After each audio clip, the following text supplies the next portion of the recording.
Good evening, ladies and gentlemen.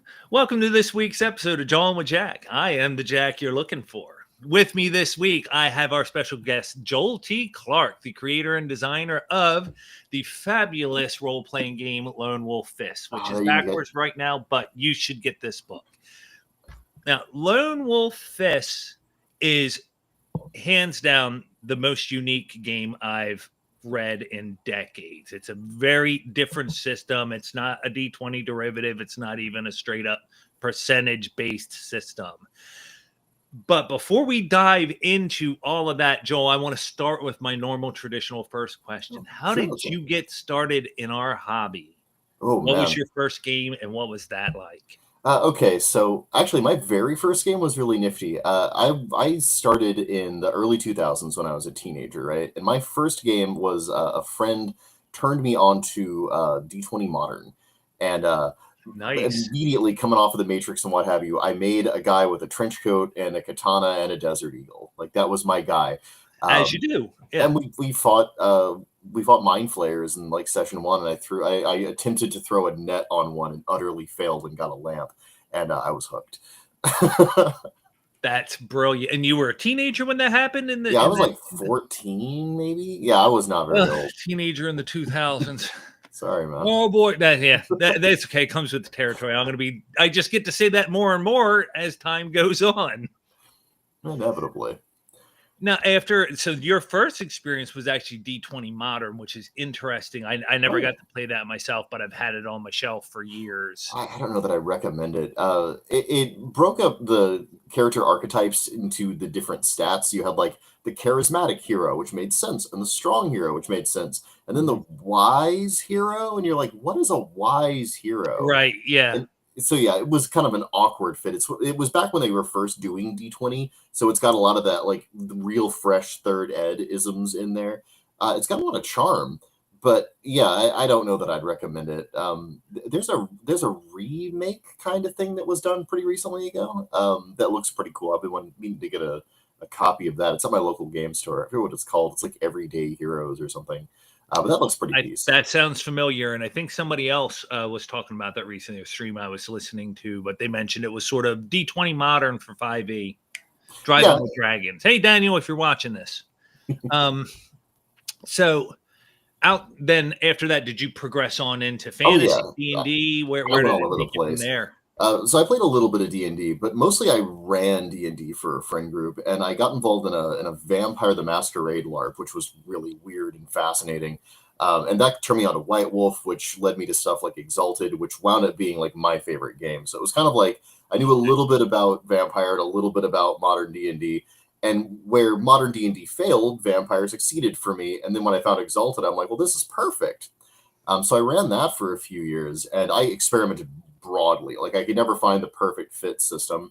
I'd always had like some itch I couldn't quite scratch because I'm like an anime kid. Like I love trashy anime. Well, I kind of appreciate that too. And I'm very similar. I've mostly played and run Dungeons and Dragons or some derivation of fantasy over the years. Yet if I couldn't occasionally smash some Mechs and Mechton or play some Cyberpunk or you're speaking my language now with Cyberpunk and Mechton, man. I love that. Yes. Yes. Great stuff. But even like Castle Falkenstein to pull out another Art Halzorian rarity. If I didn't have other games and genres to play, I would feel, like I'm missing something, but so much of what's out there is so fantasy based. It's a very fantasy centric. Well, you really can't escape the gravity of D&D. That's like the big boy in the room. So because even like the big competitor is Pathfinder, which is just D&D again. So well, and I respect what they're doing because Pathfinder even has aesthetically carved out their niche. They're very Crunchyroll specific, and they even have a very specific fantasy aesthetic that I don't care for much myself. Like I'm not as much into the newer playable kindreds and the various animal kins and stuff like that. I like my traditional stuff. Give me gnomes, halfling, dwarves, and elves, and I'm happy. I was such an elf kid growing up, and I've turned 100% dwarf as I've aged. So I went through phases. I originally, as a little kid, when I first started playing, I started out as an elf because that was how you got to be a fighter magic user, which was my because they had that. world. I love the original AD&D elves do, or I guess they were red box elves. But yeah, I loved that when they just had both. That was cool. Yes, and that was a beautiful thing. I always, in retrospect, appreciated about the Beckme stuff. The red box version is that you don't pick one or the other or get to do both. You are both. Period. End of story. Every elf is like you. And there's something cool about a world where an elf is an elf and is an elf, and a dwarf is a dwarf is a dwarf. Beckme is an amazing flavor. I play the Adventure Conqueror King system, which is founded on Beckme, and it has that. It really captures it beautifully. I even did the new Kickstarter with the poplar box. Just still getting through the books, and it's amazing. He's one of the great examples of somebody who has. I almost like Gygax's original vision. He has tried to cover everything that has come up in his playtesting in games and given you some sort of tool, even if you decide you don't like it or it's too clunky or whatever, but it's there, right? It's there. And it's a very complete system, alarmingly complete, some might say. Yeah, and the new edition is staggeringly more advanced than even the older stuff, which was already fantastic. So Macrease is a rare genius. I love his design work. I feel like he's a contender, if not a shoe-in for smartest game designer ever. I can't think of anyone who's really rivaled it, not only in the concepts and amount of detail he's been able to nail down, but in the follow through, his ability to just really nail it on all levels, the production value of the books themselves, and his way of presenting himself. Now, he's the Napoleon of the OSR. Like that guy, he's a formidable intelligence. I talked to him once. I did an interview with him, and man, he's fantastic. I'm really intimidated when I take an interview, but that guy had me on my back foot the whole time. It was a great interview. That's great to hear. Yeah, I aspire to have him on the show. I'll be honest about that. He's super nice. You probably can't get him if you just ask. It's funny. I have a bunch of other YouTubers and larger accounts that I've wanted to bring on. I've said I'm going to wait and ask them. Let me get a few more episodes under my belt, get into my groove. Build a bit of a name for myself on my own, so I'm not just glamming on the riding the coattails of my more successful friends. I mean, not that I'm above doing that. Absolutely not. Yeah, I do that too. I want to at least pretend I'm not doing that for a few minutes. It's a good, man. You and me have the same strategy there. I like that. Now, to turn it back to Lone Wolf Fists, I have to say, too, in a single book, you have made a very complete system. We've got not just what the world is, what the setting, there's plenty of that, but you actually provide a ton of processes and new and unique game terms. Like, I don't know that I've ever seen somebody break down time and all the types of turns in the way that you have. You get a lot of like, well, this is a drama scene, this is an action scene, this is combat, this is non-combat. And whereas you're providing us tools such as the montage to play with. I was in a rare creative state when I figured out the montage. Actually, me and David Ramirez, the guy who did Legends of the Wulin, he co-designed that, and he co-designed Weapons of the Gods. He was talking to me about how he would always struggle with like trying to get people trained. And then that was back when I was first designing. I was talking to Brendan Davis, the guy who did Wandering Heroes of Ogregate, and we were kind of like all batting ideas back and forth. And out of some of it, I was thinking about how you do downtime in old school D&D. You only level up during downtime. The assumption was you got your treasure, you got the XP for it, and then you went and trained, then you leveled up. And I was like, well, why couldn't you just be a little more specific about that?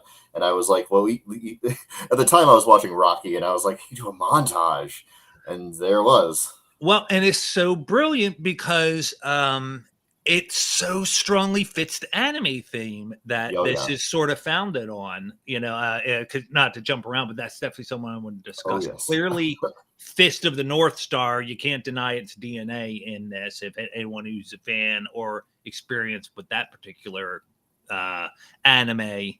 But I also want to hear from you what the other Appendix N items are that informed this, because it is a really unique and detailed world in the 7 great clans, the various minor clans, 14 fully fleshed out martial arts, epic, crazy, awesome shit, right?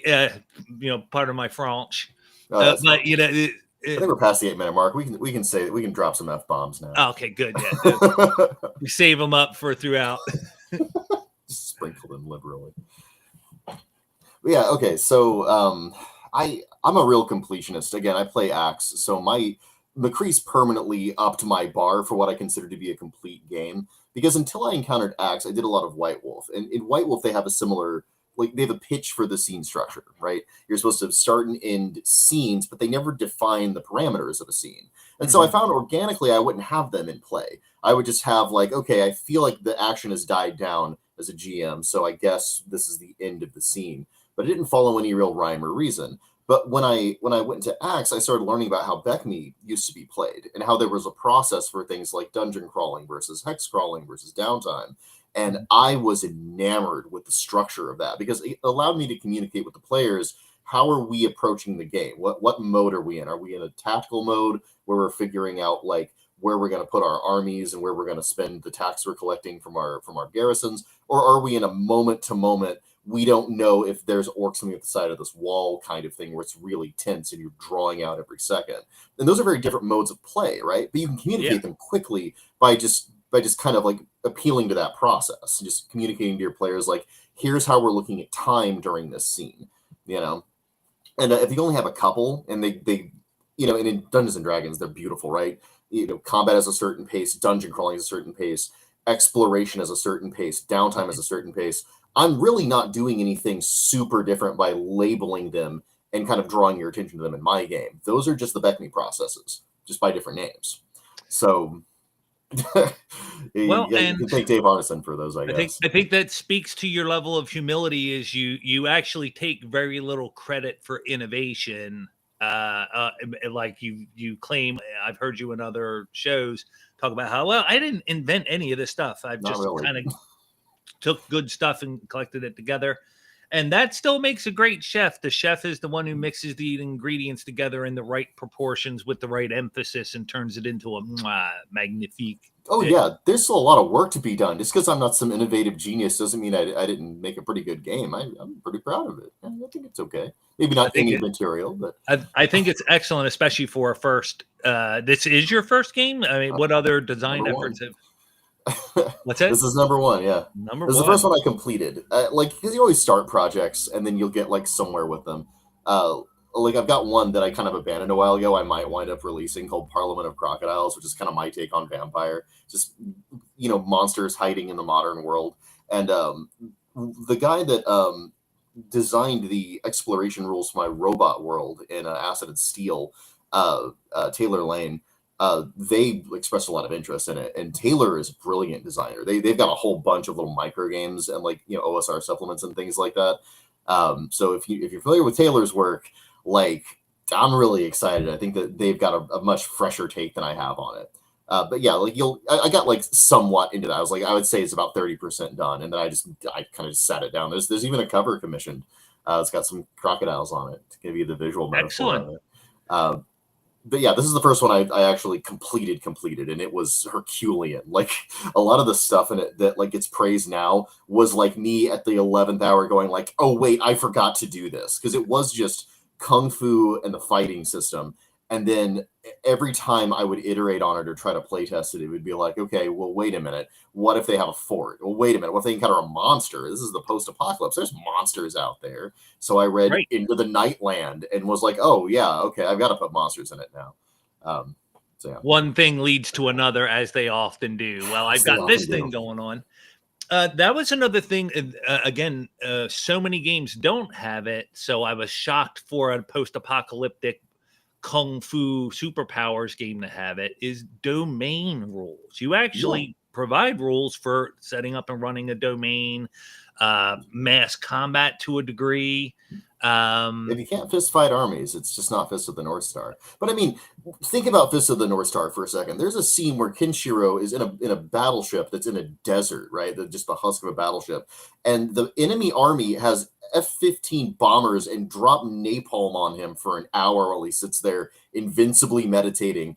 And I made a solemn vow when I started making Lone Wolf Fist. I was like, if it happens in any of the anime that inspired it, it needs to be possible in this game. So I looked at that scene in dawning horror, like, oh no, I've got to put all this in the game.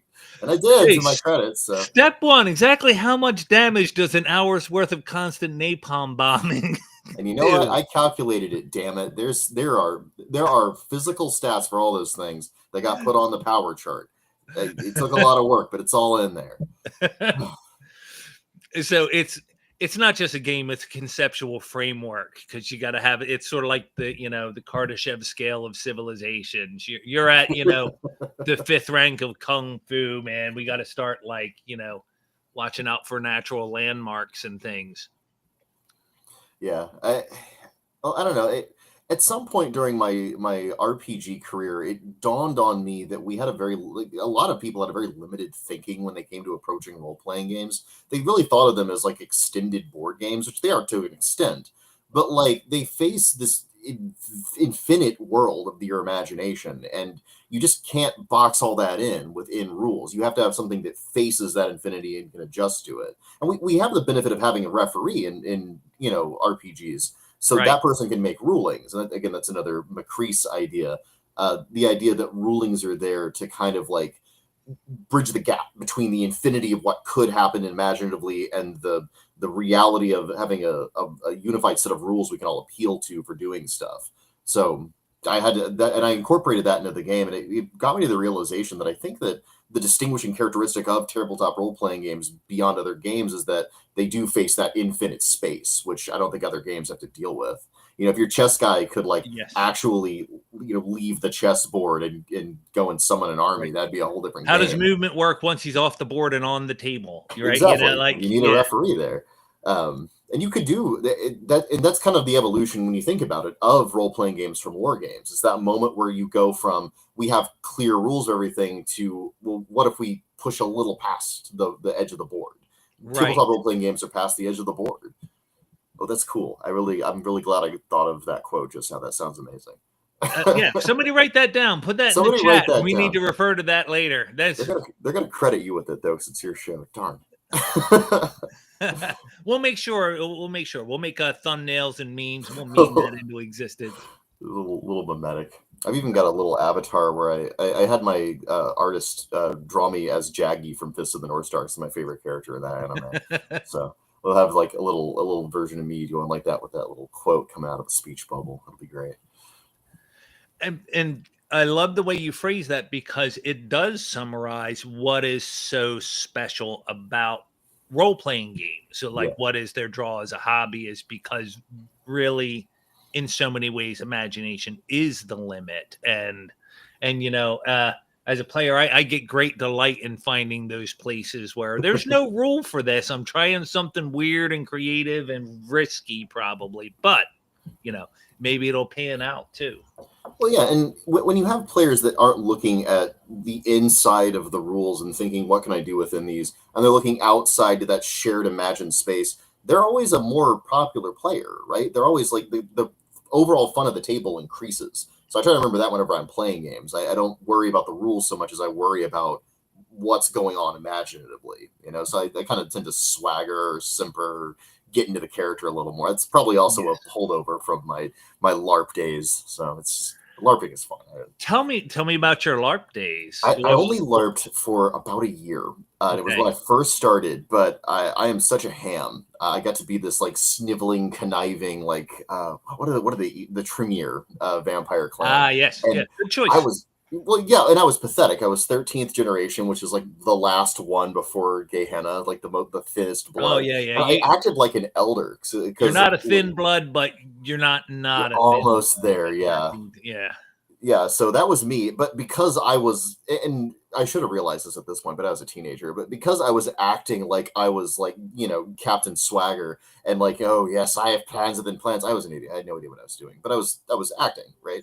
Yes. People responded to that like, oh my god, this guy's got to be a monster, and it wound up being a really interesting campaign because until the very end of it didn't come out that I was just as pathetic as everyone else. And they're like, oh, he's just a dude. Oh Right. my Yeah. god. Yeah. It's in D&D terms, it's like you convinced everybody you were like 12th or 13th level and you're first, second level. It's just Yeah. like everybody else. I got a D4 hit points too, buddy. Well, and from my personal experience, I honestly feel like I did not truly learn how to role play until I went to a LARP.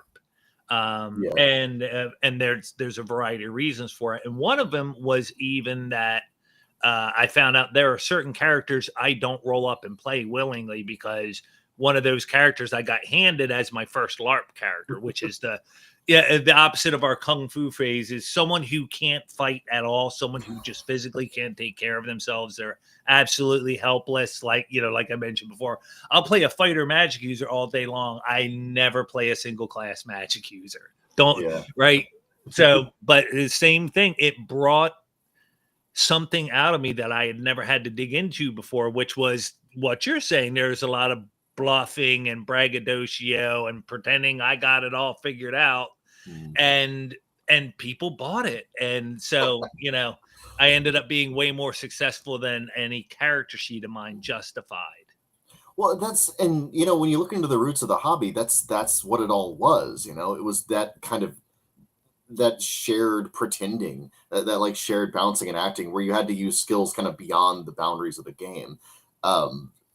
Like bluff, as an example, I don't think you would ever conceive, if you just read the rules of poker and just played it without any real knowledge of how it was played, I don't think you'd conceive of bluff. That's not within the boundaries of the rules. But poker is bluffing. That is the game of poker, is bluffing and counter bluffing and feints and all that stuff. Yeah, So, that's all where the real high levels of skill come into it as well. yeah, but you don't hear a lot of people on forums and what have you, don't talk about TTRPGs like that. They want everything within the boundaries, and they get kind of uncomfortable when you push past them. Yeah, and that's a shame. That's where that board game mentality you mentioned comes in my opinion. It's a very bounded experience. Everything happens in the world on the board, and you can't go outside of that. You can't deviate from it, and you can't try something that isn't specified in the rule. I find too that in war games you have a similar paradigm, particularly if you don't have a third party referee to make callings, is that you're trying to act and make the best strategy within the bounds of what and those rules. Yep, you're optimizing. Right, you're optimizing. The problem with optimizing, there's a huge problem with optimizing, because there's two varieties of problems in very general. There's P and NP, and P is a problem you can just solve, right? Or maybe I might have that backwards, but like every puzzle has a solution, but the joy of the puzzle isn't having the solution. The joy is getting to the solution. Right. But once you get to the solution, you have utilized the puzzle to its maximum extent. It's no longer fun, right? Right. So if you turn any game into that and you can optimize it, that's what you do. The end.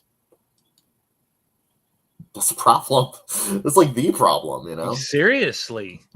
Yeah. And there's just no, it cuts off so many options. Whereas with the role-playing experience, everything is free form. When I'm playing Skyrim and I show up outside a Whiterun, I have to talk to the guard and go through that dialogue thing in order to get in. Whereas, darn well your tabletop players are going to go, well, screw that guard. I'm going to walk the perimeter of the city and climb over when it's dark.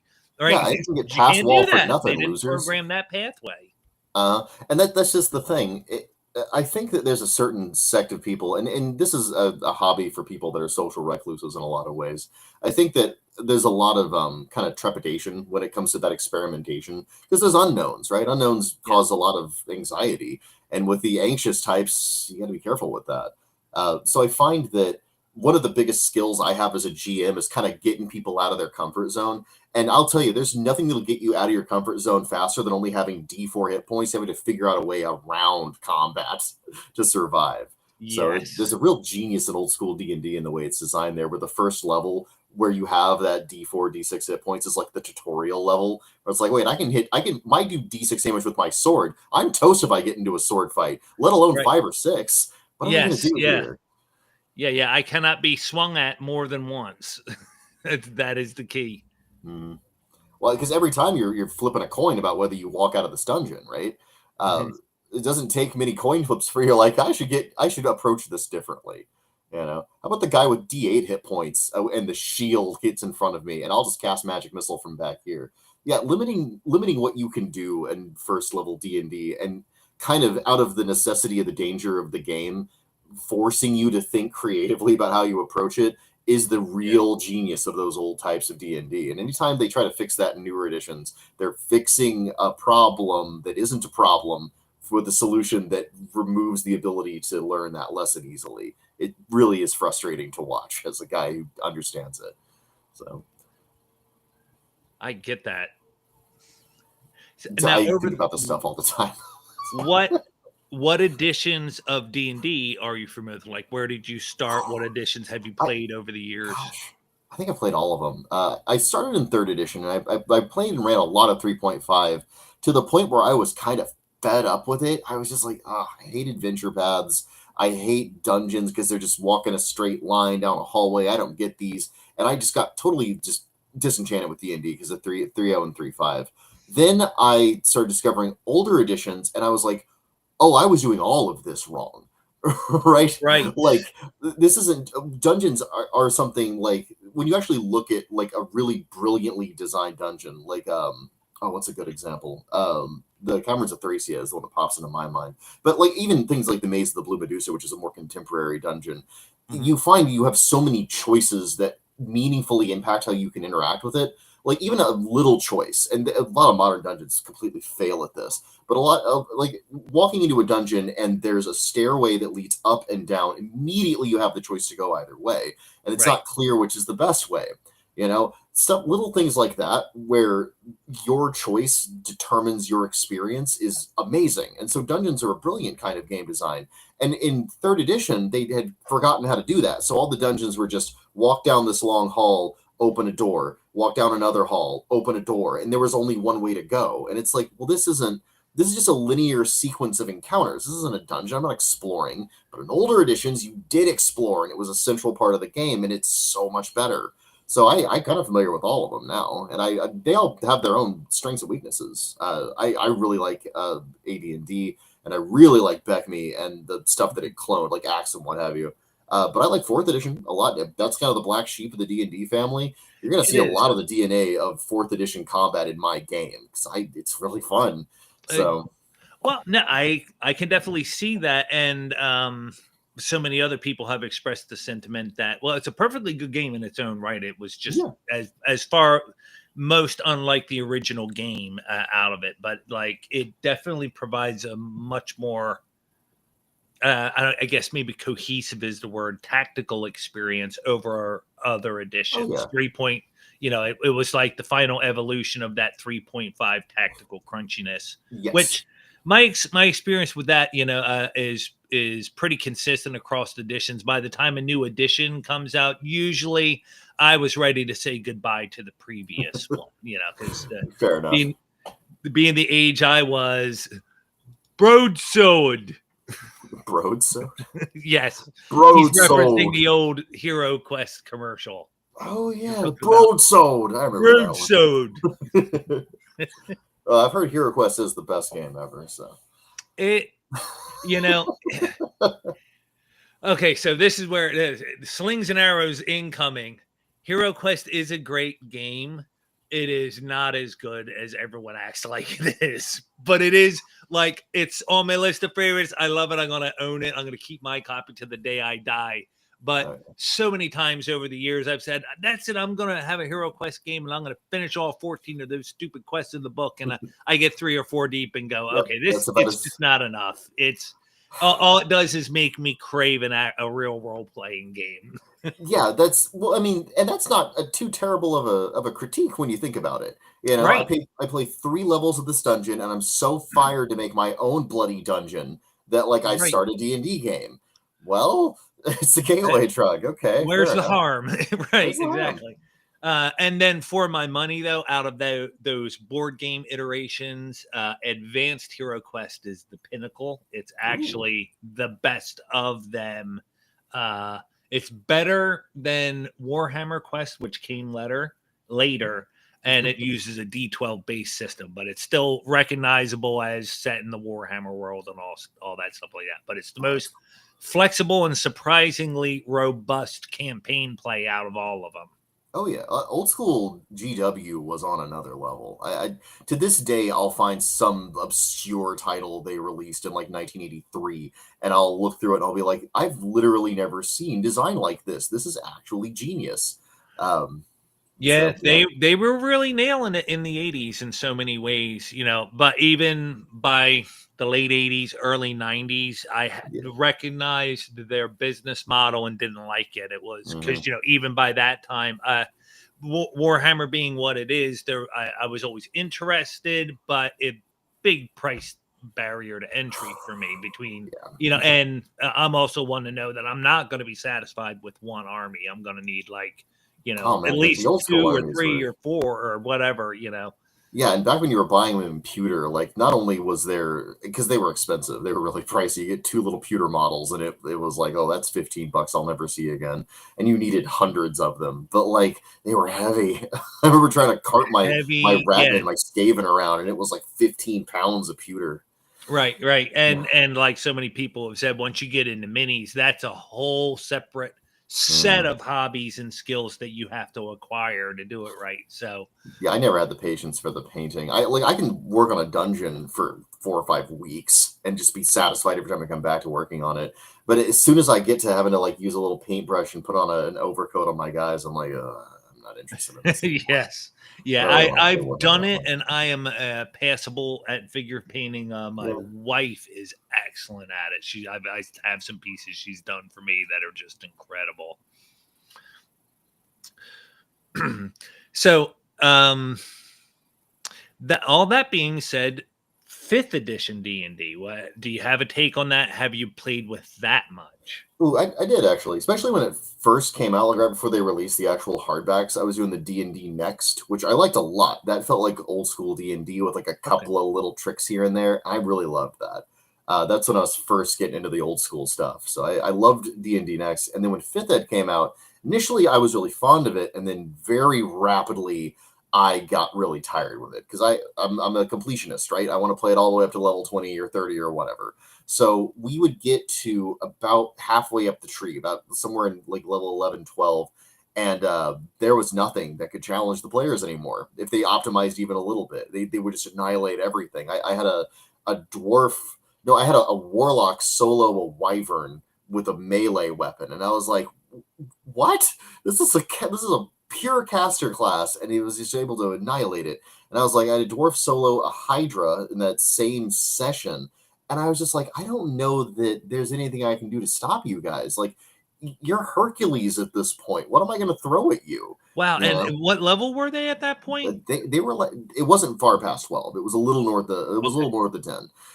So yeah, they were annihilating it. It's just, and again, it wasn't like I'm not some Monty Hall GM, like a little bit, but like Mhm. they knew how to play and they were strategic, and I was So just with like, oh man. skilled players, the system, well, and the common critique I hear that a lot is that fifth edition is very much stacked in the player's favor. Yeah, that's the vibe I got out of it. And I think where I had a complaint, and this isn't really a complaint against the system exactly, but I could have added more hydras, right? But I Mhm. feel like the mythic upward limit of hydras that should be present in a scene is one, right? I I kind of agree with that. They're sort of overkill, and that's lazy anime series writing. Ha ha! Oh, so you beat one dragon. Now, what are you going to do against two dragons? right. I have three blue eyes white dragons. It's like, really?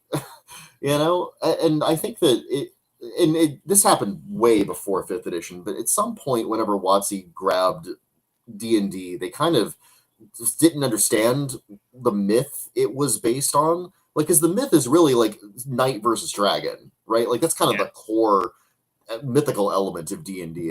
Kazimir Urbanski talks about this stuff a lot. The guy who does Lion and Dragon and all that stuff. He has a really good grasp of like the mythological root of what we find appealing about Dungeons and Dragons.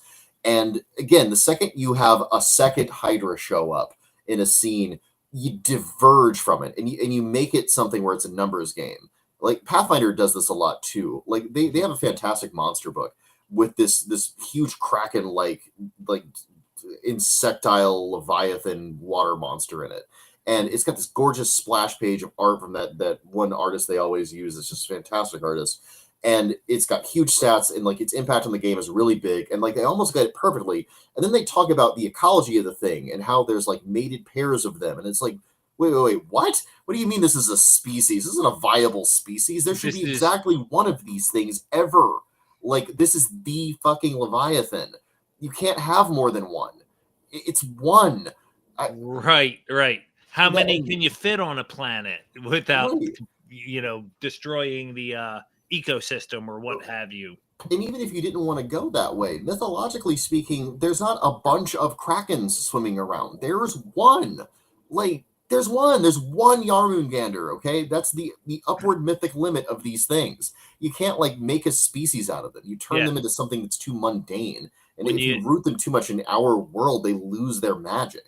Yeah, it makes me think of Scylla and Charybdis from the Greek myths. They're singular monsters in a specific place that you can point to on a map. So the maps say, don't go there.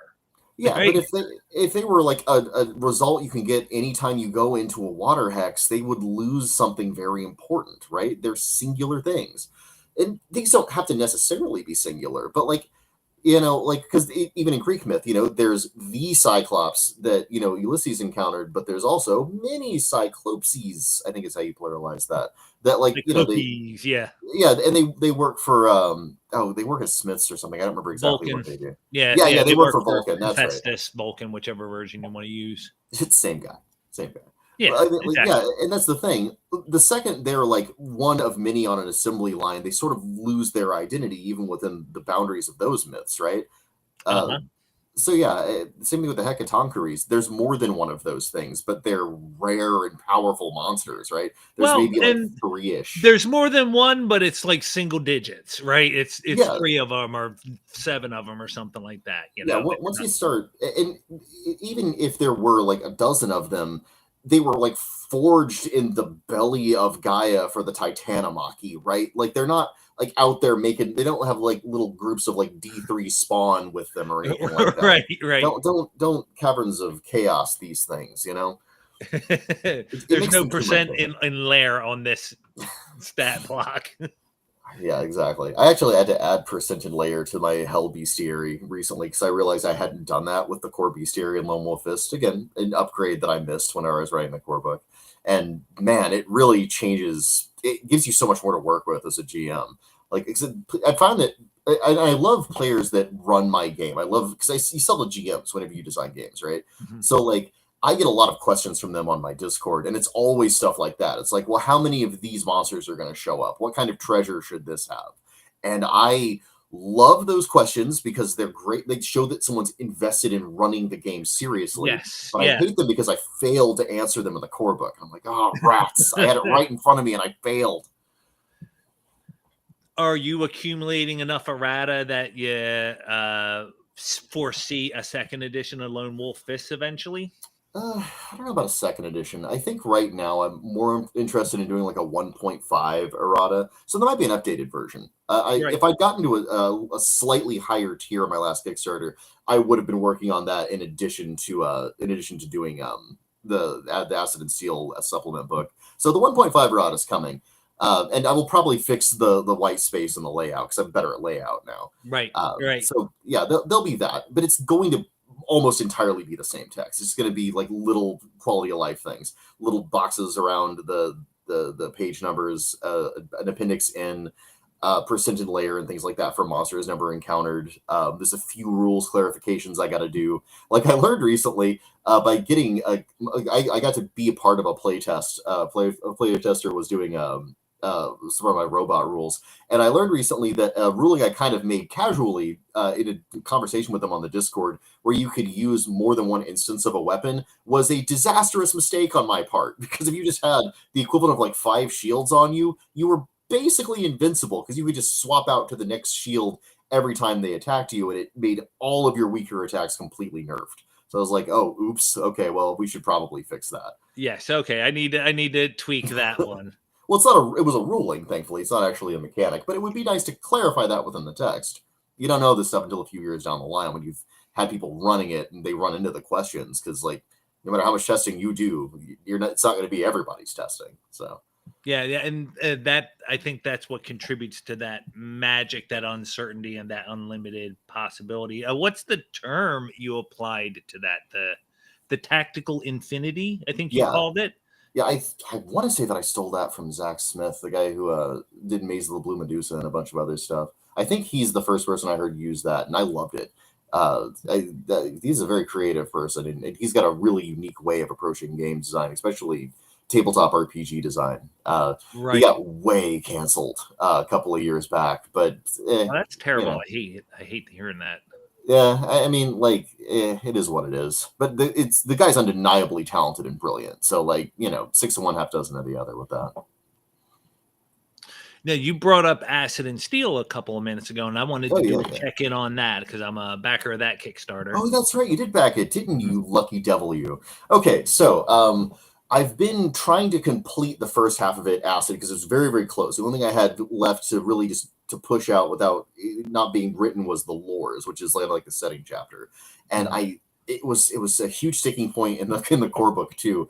Because I don't like writing lore, like I don't like pages and pages of description. I want charts I can use right now in a game. And so it's a weird concept space to nail down. Because like what's going to be on the chart in terms of like what's in the setting, what do you find there? And it's hard to the more of the book you have written, I learned, the more you'll know what needs to be on those charts, because I didn't know until I wrote down the bestiary. I didn't know like what all the monsters did. So the inhabitants of hell, I'm like, what are these guys doing? And like it wasn't clear to me if that needed to be in the lores. Like for example, Ravana, the guy who's like both the king of hell and like the devil city itself, his kids are all the Rakshasa, who are like these magical tigermen. They're like aristocracy of hell. So I wasn't certain whether or not they needed a chart in the lore chapter that describes his city about what their affairs were and what their society was, or if that should be in their entry in the bestiary, where I give them all their powers. And it wound up being in the bestiary. And so there was this gap in the Lankapura, that's the name of the devil city, in that lore, where it's like, well, what's there now? And so I had to figure out, well, what else is there? And what it came out being was the cosmopolitan elements of hell, where different kinds of demons blend together for different reasons, like societal reasons. That's what needed describing there. What kind of treasure did they use? What social groups did they make? What does their society produce? Like, what do they do? How do they deal with the damned souls in them? And like, that's the stuff that lore had to explore. And I simply did not know that needed to be there until I wrote out the bestiary. There's a lot of stuff like that. So I had to write the whole other book first to figure out what was missing to put it in the lores. So that's where we are there. I'm finishing up the lores now because I now know what needs to be in them. And I kind of polished all of the devil stuff. So like all of the different, the damned heroes is what they're called, the 7 different kinds of them. The powers have been written forever, which felt like a huge amount of work. And they've been done for a long time. But the way you enter them, like the starting packages and things like that with them, I didn't write down. I didn't have good splats written up for them. The way their brands work, their Asheric brands, because when they make a deal with their given Ashera, they get a brand on their body that punishes them when they go against that Devil King's wishes. So I was like, okay, well, that needs to not be annoying, but needs to be a consideration. So how do you balance those things? And all of that got nice and like clarified, and I've got a nice solid playtest version of that now. I'm finishing up the lores, which isn't really necessary to playtest. Those are just encounter charts and things like that, basically. Right. And the next leg of it is going to be Steel, which is all the robot stuff. And I've been getting more and more into stuff like Rain World and Blame and things where like giant industrial hellscapes are just like part and parcel of the setting. Rain World's fantastic for that. If you haven't checked out Rain World, it's just it's really cool. It's it's a video game, but it's makes some really fascinating use of like AI to model the characters, so it has predictive movement. So they have sprites, but they're not individually drawn. They just have sprite elements that move as the AI predicts they move, and so does all the bad guys. It's really cool stuff in Rain World, and they take place in this massive drowned complexes of machines with like these weird machine god things in them. But I've been absorbing all of that so I can put the setting chapter together for the steel half of the book. I've got the splats started on those, and I have, oh gosh, 3 out of 4 of the robot powers written, because the robots kind of have their own little split. Because it's a kung fu game, so everybody has kung fu. Yeah. But the robots have a different approach to it. I want to do something. I want to do really unique character options in Acid and Steel. So you don't just get like kung fu; you also get like robot parts that you can put on your robot guy. And again, I'm some background for Acid and Steel. I'm a huge Exalted fan, as I said before. Mm-hmm. The thing that came at the end of every Exalted line was the Alchemicals, who were the coolest splat, and sometimes the Infernals, which were like the Hell guys. And the promise of both of those character archetypes wasn't that you get more powerful as you went on, but you would become transhuman as you went on. Like the robots turned into machines, and then they turned into vehicles, and they turned into like cities eventually. And that's conceptually gigantic, and it was, I don't think, ever realized in any meaningful way in any White Wolf products, which is, God, that's agonizing, right? So I'm like, well, I'll do it. If they're not going to do it, I will. God damn it! I made domain rules. I can use these.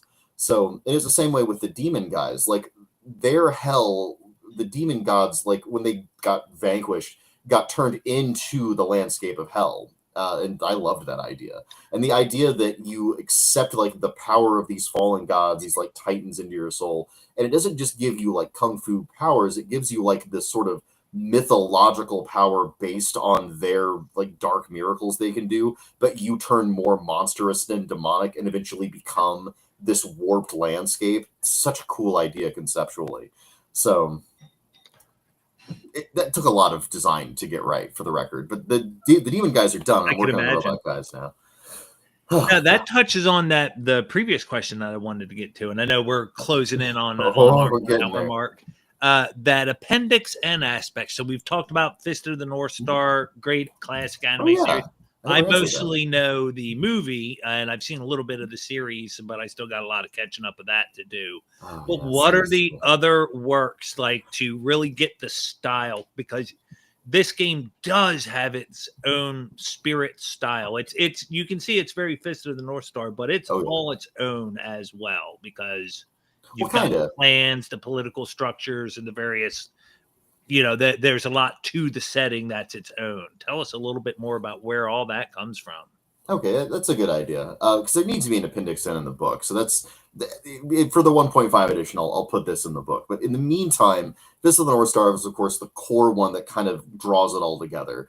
But I noticed a lot of the animes that I loved all kind of had a few things in common. Like either they were post-apocalyptic or they had a threat of the looming apocalypse. So I took a bunch of the classic animes like Akira and Vampire Hunter D and Demon City Shinjuku, Princess Mononoke, what was the other one?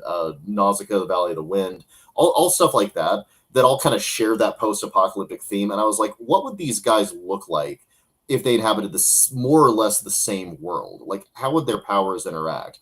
Can I turn their powers into kung fu? And I wound up, I think, being pretty successful. Like the Silver Phoenix faction is very much based on the powers that Tetsuo got in Akira, where he has this strange, horrifyingly powerful psychic energy that he can do like basically anything with, right? He can fly, and he can like stop tank shells as they come to smash him, and like all kinds of cool stuff. Visually, it's really great. So there's all this beautiful, like really compelling visual stuff.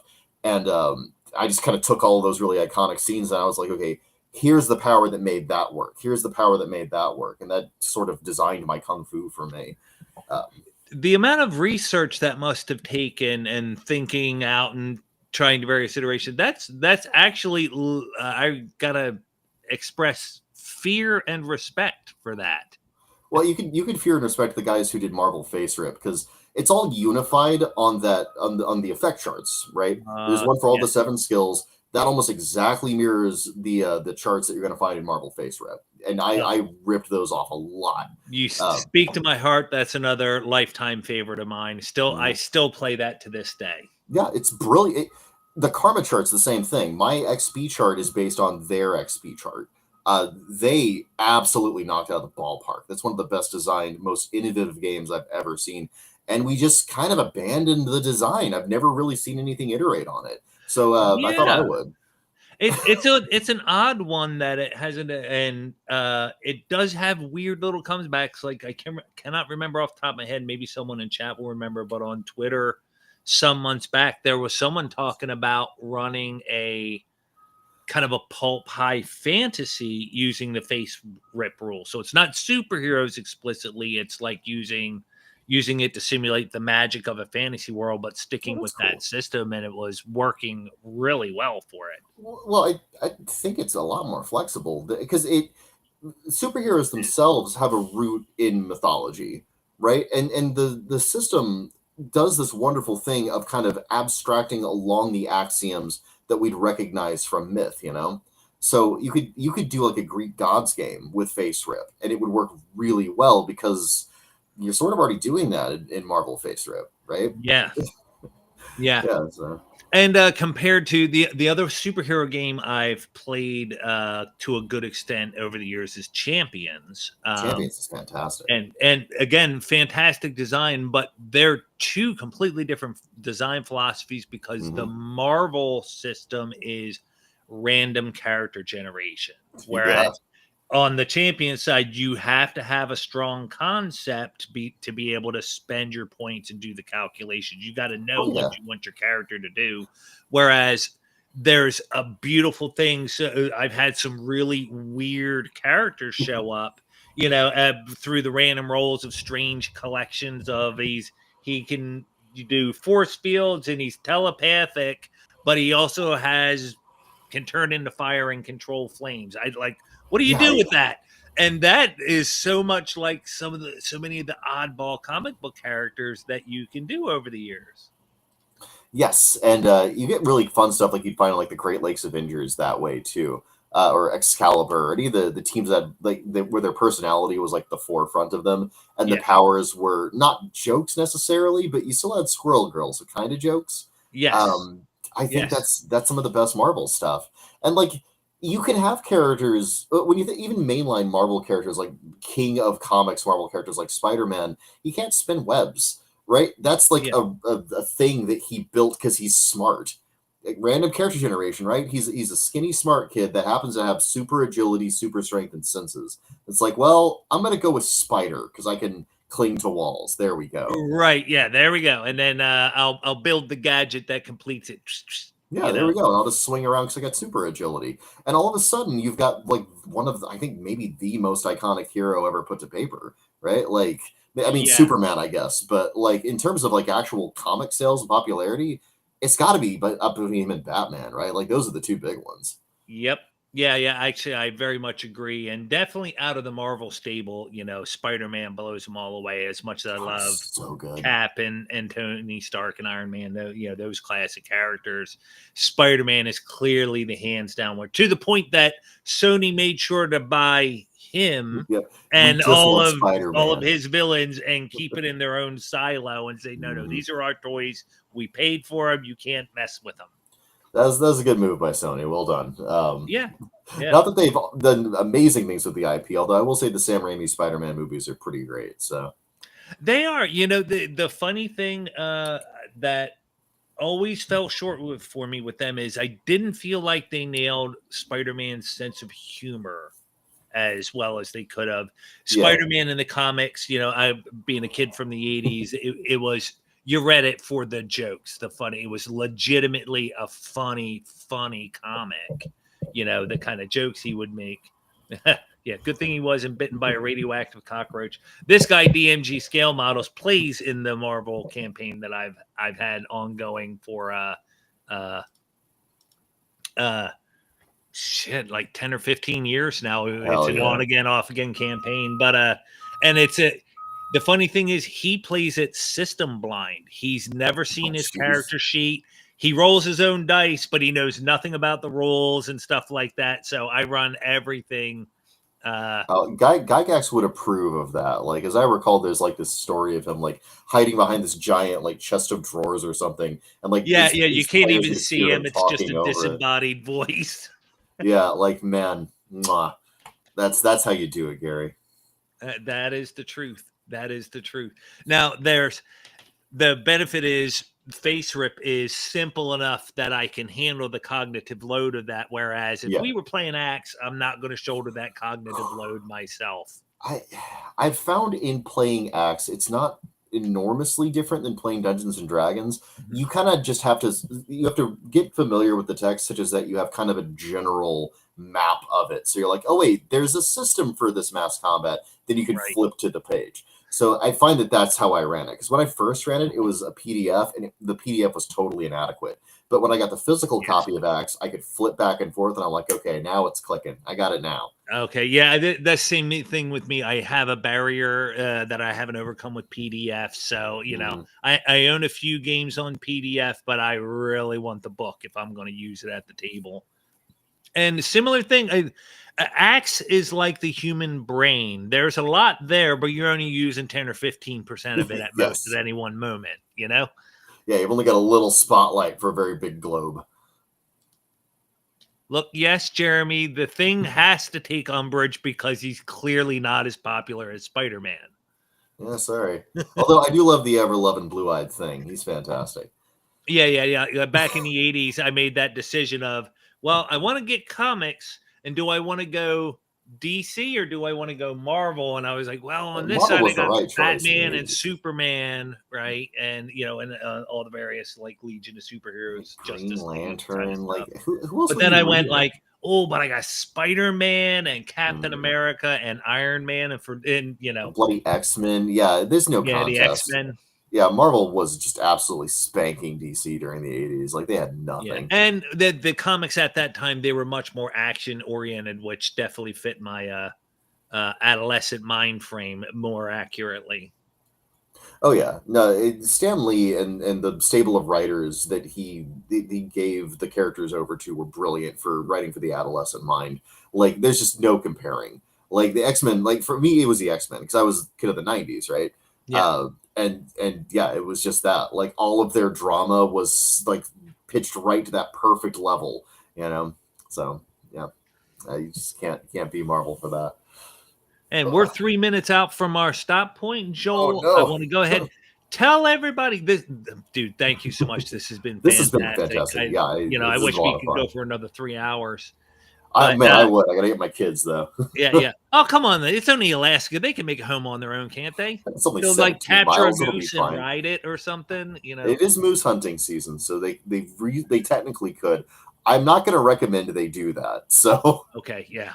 All right. Probably not wise. I rescind that recommendation. But sure. where can people find you? Oh, primarily, I sell on Drive-Thru RPG. Five Emperors Games is my company, and we've got lots of stuff for Lone Wolf Fist. If you're just wanting to dip your toe in, there's a free intro adventure with that gives you like a rules overview. Blood from God's Eye. There's a GM screen that's like really cheap that you can get. You have to print it out yourself, but it's got everything you need to run in it. There's a cheat sheet, which is like, I think it's like 8 pages long, which is like a more condensed version of the rules. Yes, The I PDF have is that only, one. it's really great. And then I've got a PDF of the rules for $15 on there. So like I try to keep it really cheap and accessible. Give it a try. It's a very unusual and interesting system. We didn't get a chance to talk about it very much, unfortunately. But it really brings the kind of like pulpy anime Kung Fu Fist of the North Star energy to your table. And Absolutely. I've merely dabbled with it, a little solo play here and there, but yet it does a wonderful job simulating what you put out there. It's Kung Fu anime superpowered goodness, not terribly dissimilar to Dragon Ball Z even. Oh yeah, Dragon Ball Z is a huge influence on me. So yeah, I put a couple of little nods here and there. I think that one attack that Piccolo does with the little special beam cannon, I think there's art of that somewhere in the book. It's been a little bit since I commissioned it, but I'm pretty sure it's in the Kung Fu section. So keep an eye out, DBZ lovers. Awesome. Great. And everybody, thank you for coming on along. We're going to wrap it up here. He's got, parental responsibilities and stuff, Stuff I gotta do. But thank you. This has been Joel T. Clark. I am Jack McCarthy, and this has been another episode of Jawin with Jack. Hey, we'll be back on next Monday. Be there and be square.